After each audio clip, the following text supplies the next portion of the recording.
자녀가 받을 보상은 따로 있다. 자녀가 받을 보상은 따로 있다라는 제목으로 하나님 말씀을 전하겠습니다. 다음 주부터 2주간 열흘간의 시간 동안에 13차 특별 새벽기도가 시작됩니다. 이사야서 40장에서 66장까지 본문으로 종의 도라는 주제로 우리 담임 목사님 통해서 말씀을 듣게 됩니다. 종의 자세 배우면서 믿음이 깊어지는 시간 되기를 바랍니다. 종은 특성이 있습니다. 하나님이 주신 것으로 감사합니다. 또 받을 복도 하나님이 주신 것에 대해서 만족합니다. 중요한 것은 성경은 복 이야기로 가득 차 있습니다. 창세기 1장 보니까 하나님이 인간 만드시고 그 복을 주셨다는 말씀이 나옵니다. 요한계시록 22장 보니까 예언의 말씀을 지키는 자에게 복이 있을 것이라고 말씀합니다. 또 시편 1편도 보니까 복 있는 사람은 복 있는 사람, 바로 복 있는 사람에 대한 표현이 강조되어 있다는 겁니다. 중요한 건 하나님이 원하시는 우리에게 주시고자 하는 복이 있고 또 하나님 원하시는 복이 있습니다. 근데 인간이 하나님과 마음이 다를 때가 있죠. 내가 추구하는 게 내가 추구하는 게 정작 하나님이 우선순위와 다를 때가 있습니다. 가끔 보면은 우리 그렇습니다.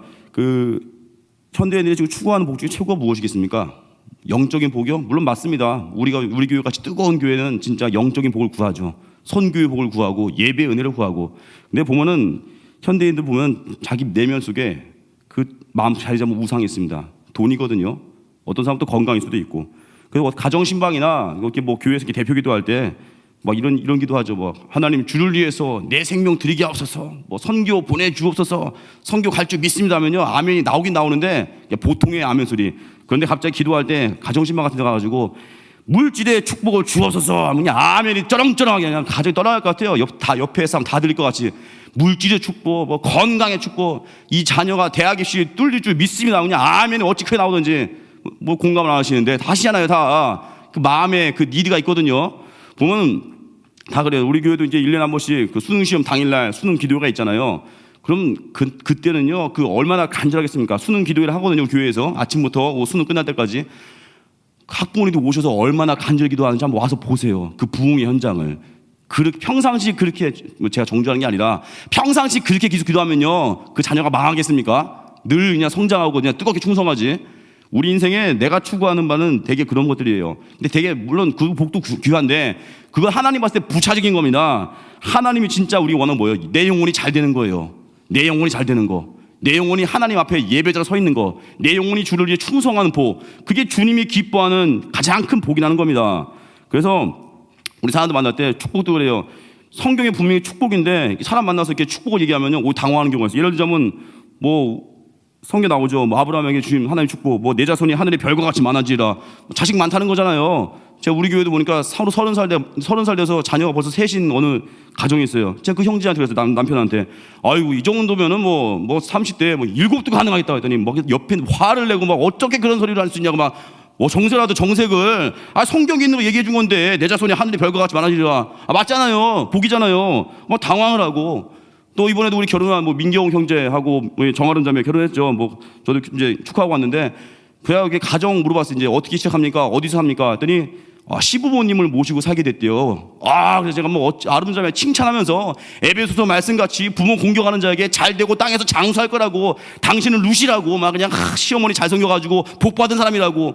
근데 분위기가 그렇게 환영하는 게 아니고 환영하지 않더라도 이 뭐지? 환영하고 아멘 해야 되는데 물론 그분들 복 받을 거예요. 부모 공경하니까. 이런 모습들이 얼마나 많습니까? 우리 인생 가운데. 하나님이 복이라고 말했는데도 불구하고 당황하기도 하고. 근데 내가 추구하는 복은 너무나 아멘 크게 하고. 중요한 건 이제 우리 특세 때 우리가 많이 들을 건데 저도 특세 주제를 보면서 이제 종을 묵상했거든요. 종은 또 하나님 자녀잖아요. 하나님 자녀 그리고 진실된 종은요 진짜 복이 무엇인 줄 압니다. 그리고 진짜 복이 무엇인지 알고 그 복 가지고 이제 남기는 인생, 달란트를 남겨요. 3가지입니다. 진실된 종이 구하는 복은요 하나님께 기억되는 복을 구합니다. 또 하나 하나님 품에 안기는 복을 구합니다.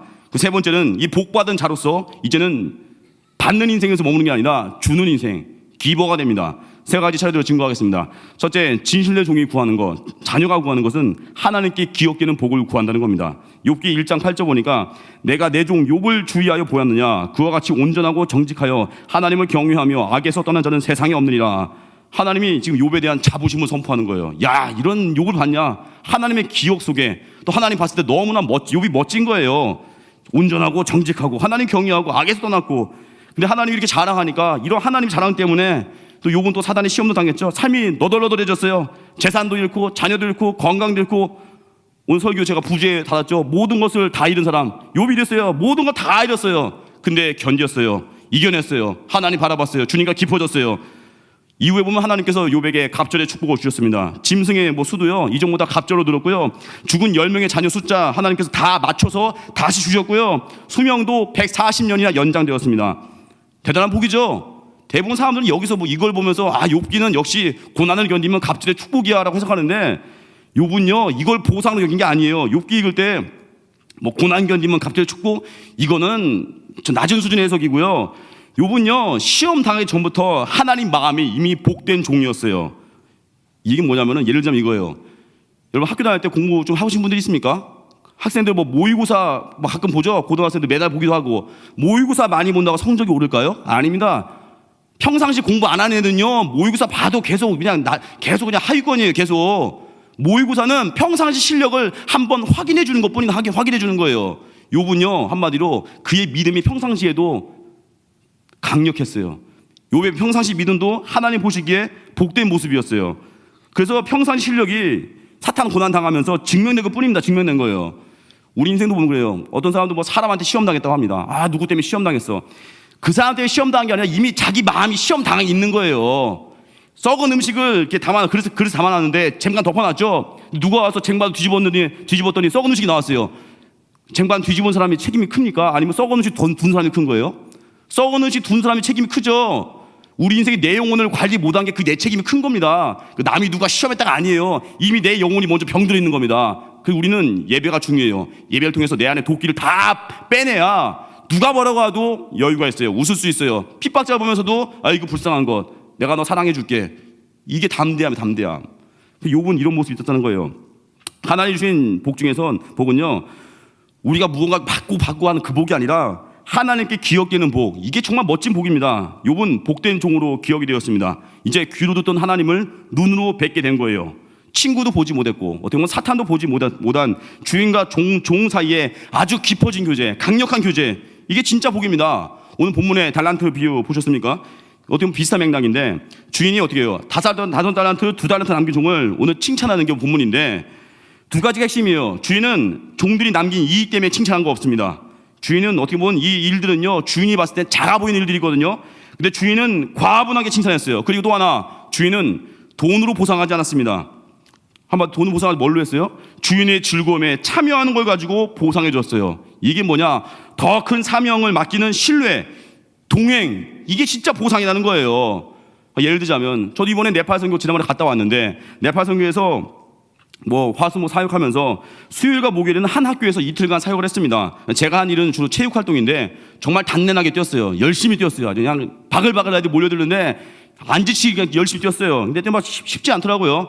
사역을 목요일날 이틀간 사역 마치고 나니까 그 학교 그 운영위원장이라는 되게 높으신 분이 있나 봐요. 그분이 오셔가지고 일에 없는 방문을 해서 이렇게 세교회 분들에게 선물 주겠대요. 또 대표에게 주겠다고 하는데, 마침 그때 또 목사님이 몸이 좀 아프셔가지고 제가 대신해서 선물을 받게 되는데 기대가 됐죠. 또 무슨 선물을 또 주려고 하나. 또 혼자 생각하고, 네팔에서 귀하다고 하는 거 그런 걸 주는 건가? 아니면 이 학교에서 정말 오랫동안 갖고 있던 좋은 걸 주는 건가? 기대하는데 무슨 선물을 주더라고. 앞에 나오라고 해서 진짜 너무 설리는 마음 앞에 나갔더니 무슨 2m 되는 무슨 하늘색 천을 그냥 목에 걸어주더라고요. 그리고 줄 줄 아는데 그게 끝이래요. 넉마 같은 천 하나 딱 목에 걸쳐주고 끝에 실초리 났어요. 끝에 실밥 뜯어진 거 너너너너너한 거. 누가 그러더라고요. 이거 커튼 찢어온 거냐고. 우리 성도분이 어떤 분이 뒤에 가서 나중에 하는 말이, 이거 이런 걸 주나 생각했는데, 물론 당황하진 않았죠. 어찌됐건 감사한 거니까. 그리고 나서 이제 그 목에 딱 걸고 너무 가벼워 바람으로 날아갈 것 같아요. 이왕하게 하늘색 천 하나 걸치고 보신 분들 있죠? 그거 가지고 이제 걸어오는데 어떤 집사님 그래요. 강도사님이 이거 하나 받으려고 이틀 동안 단련하게 체육활동 하셨네요. 이거 하나 받으려고. 물론 농담처럼 하신 얘기인데 제 마음에 그런 생각이 들더라고요.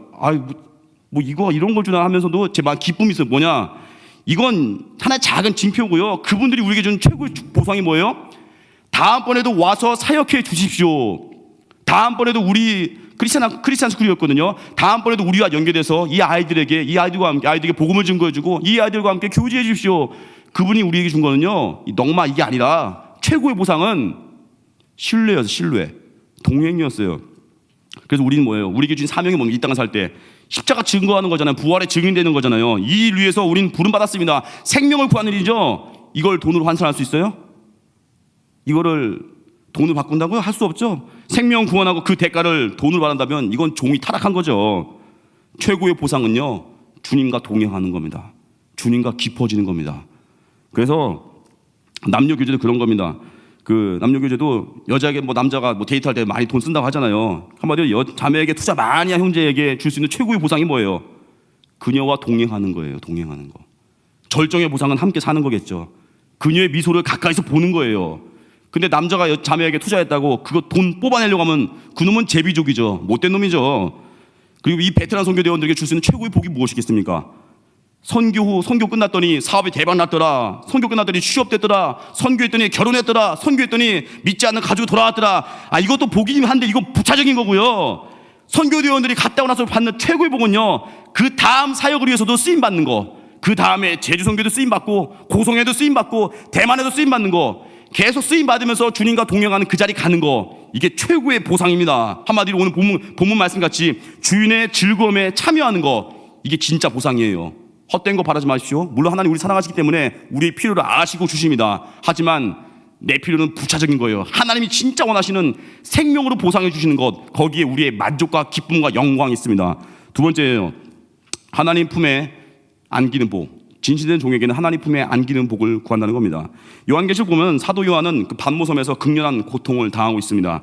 핍박과 순교로 성도들이 고난당하는 때였습니다. 하나님은 이런 요한의 상황을, 사도 요한의 상황을 다 아는데 환경 바꿔주지 않고 그에게 행한 행동이 있습니다. 요한계시록 4장 1절 보니까 이리로 올라오라. 이후에 마땅히 일어날 일을 내가 내게 보이리라. 사도 요한에게 지금 천국의 모습을 보여주는 거예요. 요한은 완전 압도됐어요. 하나님 보좌와 그 옆에 계신 인자의 모습을 보았습니다. 24장로와 6날개 가진 천사와 14만 4천 명이 부르는 찬송 소리를 듣습니다. 앞으로 벌어질 일들에 대해서 하나님께서 확실하게 시청과 교육으로 끝내버린 거예요. 사탄의 결박과 천년왕국, 새하늘 새땅, 새 예루살렘의 모습을 다 보여줬습니다. 한마디로 사도 요한은 이 광경 보고 마음이 눌렸던 마음들이 치유됐어요. 힐링되었습니다. 이 광경 다 보고 난 뒤에 요한이 외친 게 뭐였습니까? 아멘 주 예수여 오시옵소서. 환경 바뀐 거 없었습니다. 하나님이 영광 보여주니까 그냥 게임 끝나버린 거예요. 하나님이 영원한 관점에서 사도 요한을 지금 다루신 겁니다. 그리고 하나님께서는 자기의 가장 가까운 자리를 초청하셔서 그의 보좌를 지금 보여주신 거예요. 이런 영광을 본 자는요, 땅의 것에 매이지 않습니다. 우리 인생에 왜 고난 앞에 그렇게 퍽퍽 쓰러져요? 상실을 통해서 내 중심을 보는 겁니다. 하나님 중심인 사람은요, 그렇게 휘청되지 않습니다. 돈 중심인 사람은요, 돈 한번 건드리면요 휘청돼요. 나가 떨어지고. 자녀가 중심인 인생은요, 자녀 한번 병나면요 나가 떨어져요. 취업이 중심인 사람은요, 취업만 안 되면 막 골골대요. 배우자가 중심인 사람은요, 막 결혼만 늦어지고, 특세 안수기도 5년째 받았는데 왜 그리 응답이 없습니까? 낙심하고 이제 안수 안 받아 막 삐지고. 그런 거예요. 내 마음의 중심이 하나님께 가는 거, 그게 예배입니다. 영광을 보는 거예요. 땅의 문제에 매이지 않는 겁니다. 한마디로 영광 본 자는 뭐 돈 문제, 뭐 자녀 문제, 취업 문제, 결혼 문제, 이런 문제가 아주 우스워지는 거예요. 영광을 향해 이제는 그의 나라와 그의 의를 향해 질주하게 된다는 겁니다. 요한계시록 21장 3절 4절 보니까 하나님이 그들과 함께 계시리니 그들은 하나님의 백성이 되고 하나님의 친히 그들과 함께 계셔서 모든 눈물을 그 눈에서 닦아주시니, 하나님께서 친히 직접 모든 눈물을 닦아주신다고 합니다. 진짜 보상이 뭐라고요? 하나님 품에 안기는 거예요. 주님이 우리 눈물 닦아주는 거예요. 그게 최고의 보상입니다. 누가복음 16장 보면은 거지 나사로 이야기 나오죠. 거지 나사로, 거지로 살다가 그냥 거지로 죽었습니다. 되게 억울해 보이죠. 뭐 이 땅에서 뭐 좀 보상 좀 받아야 될 거 아닙니까? 우리 같은 그래요. 너무 평생 가난하게 살았어요. 이제 이후엔 좀 잘 풀릴 줄 알았는데 여전히 가난하다가 부르심 받았어요. 이게 억울한 인생이에요? 땅에서 이 거지 나사로요, 거지로 살다가 거지로 죽었지만 아브라함 품에 안겼습니다. 하나님 품에 안기는 최고의 보상을 얻었습니다. 여러분, 땅의 문제 때문에 힘드신 분들이 있죠. 뭐 몸이 아프신 분도 있고, 자녀 때문에 자녀가 속썩이는 분도 있고, 길들이 막막하신 분도 있고, 그거 하나님께서 풀어주십니다. 하지만 때로 그 문제 그대로 두고 우리 인생을 견인해 가실 때 우리가 할 일이 뭐겠습니까? 하나님 품에 안기는 걸 바라보면서 끝까지 인내하고 견디는 거예요. 땅의 것에 누리지 않는 겁니다. 그게 요한계시록 통해서 우리가 배울 수 있는 교훈이에요. 요한이 받았던 그 복. 로마서 8장 18절 보니까 생각하건대 현재의 고난은 장차 우리에게 나타날 영광과 비교할 수 없도다. 하나님 자녀가 받을 진짜 보상은 이 땅이 아닙니다. 생명 살리는 일을 하고 나서 영원한 생명을 하나님께서 보상해 주십니다. 돈이 아니에요. 하나님 자체가 보상입니다. 맞아. 세 번째, 진실된 종이 이제 걸어가야 될 길, 주는 인생 되라는 거예요. 기버가 되라는 겁니다. 어떤 선생님이 아이들에게 그 과거, 현재, 미래의 시제를 연습하려고 시험 문제를 냈다고 합니다. 그때 문제가 이거였어요. 나는 준다의 미래형이 무엇이냐 할 때 나는 준다의 미래형. 어떤 학생이 답을 썼어요. 나는 준다의 미래형은 나는 받는다. 참 기특하죠. 물론 문법은 틀렸어요. 문법 틀렸는데 성경적 원리로 보면 맞는 겁니다. 줄 때 받는 거예요.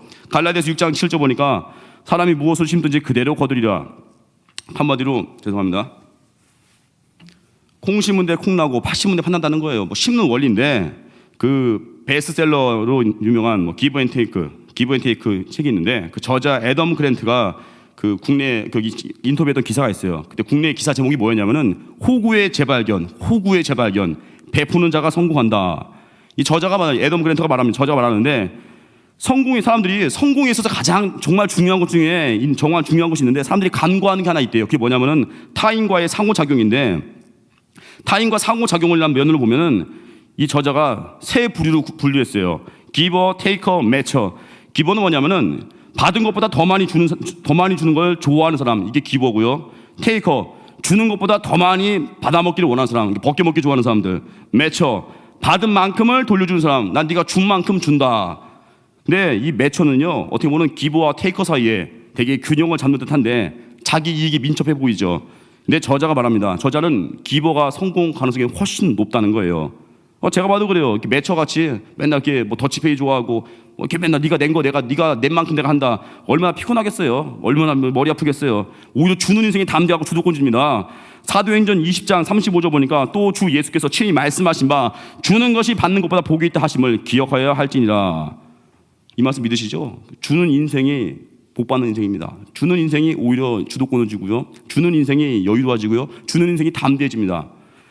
이번엔 전교수련회에서도 평신도 강의가 있었죠. 안병준 장로님, 또 김성원 지사님 주위에 앉아 계신데 김성원 지사님 강의에서 많은 분들이 은혜도 받았습니다. 정말 충성하시고 지금 주일학교 초등부 우리 부장 지사님이시거든요. 아이들 많이 사랑하시고 섬길 줄 아시고 전 이분과 함께 교제했던 시간도 있었습니다. 예전에 고성선교 가서 차 안에 잠깐 교제할 시간이 있었는데 그때 이분이 이런 얘기를 했어요.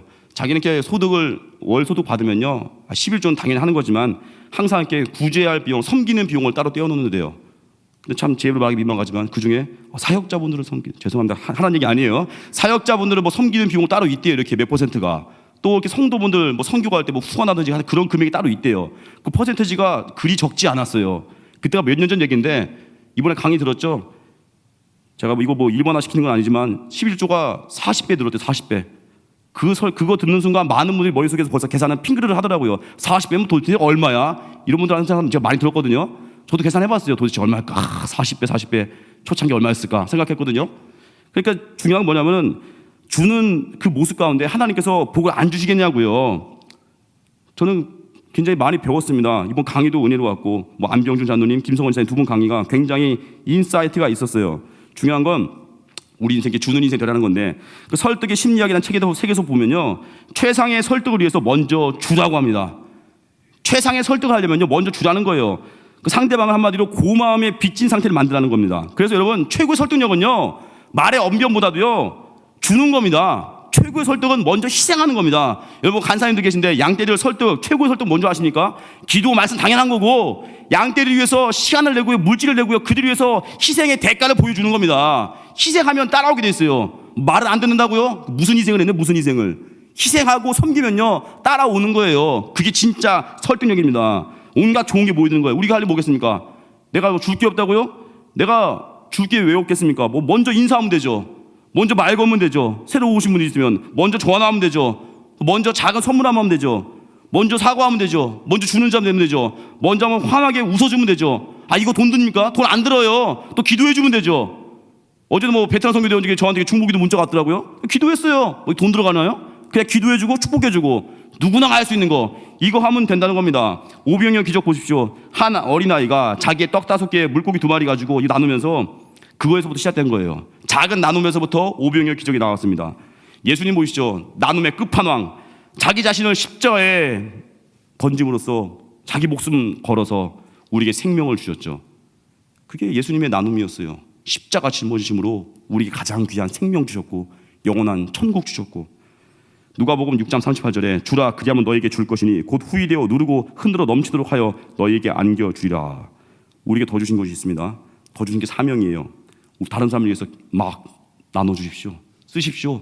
영원한 가치를 위해서 다 쓰십시오. 세상에서 가장 불행한 사람이 있습니다. 이 땅에만 모든 걸 심은 사람이에요. 맨날 내 집, 뭐 좋은 학벌, 자식 교육, 무엇을 먹을까, 무엇을 마실까. 이런 인생은요, 시간이 갈수록 불안해지고 두려움 쌓입니다. 왠 줄 아십니까? 내가 나를 지키려고 하는 거예요. 만족 없는 것, 만족 아닌 것에 만족하려고 목숨 거니까 불안한 거예요. 하늘에 쌓아둔 게 없어서 그래요. 그래서 이 땅을 살 때 하늘에 모든 걸 쌓는 인생, 예배하고 선교하고 구제하고 돕는 거, 희생하는 거, 여기에 마음껏 투자하는 인생은요, 이젠 천국을 사모하게 됩니다. 예전에 보니까 우리 교회 그 김상진 지사님, 이번에도 각 나라 우리 교회가 선교지에서 부르는 찬양들을 다 쭉 메들리로 불렀잖아요. 은혜가 됐어요. 목사님께서 우리 교회 갈래비다 칭찬하셨고, 그분이 한번 예전에 얼마 전에 새벽 예배 때 쓰러지셨습니다. 작년쯤이었나요? 요 앞에서 찬양하다가 쓰러지셔가지고 저기 아둘람 옆에 있는 아둘람 가서 사람들이 끌고 나가가지고 아둘람 테이블에 눕혔어요. 정신 차려 눕혀놓고 막 했는데 안 일어나다가 마지막에 간신히 의식을 찾고 병원 갔는데, 나중에 김상진 사람이 저한테 이런 얘기 하더라고요. 간호사님, 그때 자기는 천국 가는 꿈을 꿨다는 거예요. 천국인 줄 알고 너무 설레었는데 막 의식이 회복되는 순간 옆에서 막 떠드는 소리가 들리더래요. 깼더니 아둘람이네 하는 순간 에이 짜증나 이랬다는 거예요. 천국 가야 되는데 왜 내가 여기 있지 지금 하고. 저는 그 말을 들으면서 느낀 바가 있었어요. 그분은 모르겠어요. 제 생각인지 모르겠지만 이 땅 하늘 가치를 너무 많이 쌓아놨어요. 선교 가면서 전도하면서. 그러니 지금 천국 가도 후회 없다는 거예요. 지금 주님 날 불러도 여한이 없다는 거예요. 여기 왜 아둘람이야? 짜증나. 천국 가야 되는데. 물론 농담같이 한 얘기지만 거긴 메시지가 있는 거예요. 하늘의 가치를 마구마구 쌓아놓으니까 천국이요 좋습니다 하고 환영하는 거예요. 아멘 주 예수요 어서 오시옵소서. 그 마음이에요. 이 땅을 살 때도 이 땅에서 심다의 미래형이 무엇입니까? 이 땅에서 심다의 미래형, 하늘에서 거둔다입니다. 하늘에서 거둔다. 받은 모든 축복 가지고 하늘의 축복으로 연결시키는 하나님 백성 되기를 주님으로 축원합니다. 결론입니다. 종의 자세를 배우시죠. 하나님 자녀의 자세를 배우시죠. 자녀는 내 가치를 알아야 돼요. 옛날에 유명한 말도 있죠. 부러움은 지는 거다. 부러움은 지는 거다. 그 말이 근데 맞습니까? 우리 어떤 존재라고요? 예수님 피값으로 건진받은 백성이에요. 우리 뭐예요? 우리가 예수님 가치예요. 예수님 목숨 건 가치라고요. 근데 부럽다고요? 부러움은 지는 게 아니라 그 다음 버전, 부럽다는 건 내 가치를 모르고 있다는 거예요. 부럽다는 건 내가 누구인지 모른다는 거예요. 부럽다는 건 내 사명을 발견 못했다는 거예요. 나의 무대가 있습니다. 나의 바다가 있습니다. 내게 주신 족한 은혜가 있습니다. 자녀는 거기에 집중하는 거고요. 그리고 자녀는 고난을 통과하면서 하나님과 친해지는 겁니다. 그리고 하나님 품에 안기는 복을 구합니다. 땅에서의 보상이 아닙니다. 우리의 눈물을 직접 닦아주시는 그날이 옵니다. 예배가 그 영광을 보는 자리입니다. 이주간의 특세에 전투하시고 우리 만 가지 은혜 받았죠? 주님이 우리 위해서 목숨 주셨습니다. 목숨 드리십시오. 제주선교 동참하십시오. 이것이 오늘 주신 말씀입니다. 다 같이 자리에서 일어나서 찬양하겠습니다. 마라나타 찬양하겠습니다.